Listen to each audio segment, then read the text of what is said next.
Islamic calendar के मुताबिक मुहर्रम साल का पहला महीना होता है और इसकी 10वीं तारीख यानी यौम आशुरा का खास महत्व है। इसी दिन इमाम हुसैन और करबला के शहीदों को याद किया जाता है।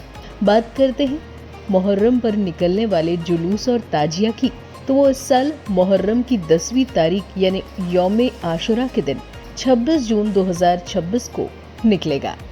अब सवाल ये उठता है कि आखिर ताजिया होता क्या है, इसे क्यों निकाला जाता है। ताजिया इमाम हुसैन के करबला स्थित मकबरे का प्रतीकात्मक स्ट्रक्चर या नकली मॉडल माना जाता है। इसे कागज, बांस, लकड़ी, धातु और अन्य सजावटी चीजों से तैयार करते हैं। ताजिया को खासतौर पर मुहर्रम के लिए ही बनाया जाता है। आमतौर पर ताजिया मुहर्रम की पहली तारीख से पहले या शुरुआती दिनों में घरों, इमामबाड़ों और अज़ा खानों में लाया जाता है।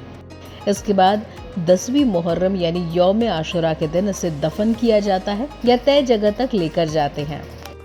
मुहर्रम के दौरान होने वाले कई धार्मिक परंपराओं में ताजिए के आसपास केंद्रित रहती है। इनमें मजलिस, मातम, नौहा, जुलूस, आलम और सबील जैसी परंपराएं शामिल हैं। ताजिए आने के बाद अज़ा खानों और इमामबाड़ों में शोक सभाएं आयोजित की जाती हैं। लोग या हुसैन की सदाएं लगाते हैं और करबला की घटनाओं को याद करते हैं। महिलाओं और पुरुषों के लिए अलग अलग जगहों पर शोक कार्यक्रम किए जाते हैं।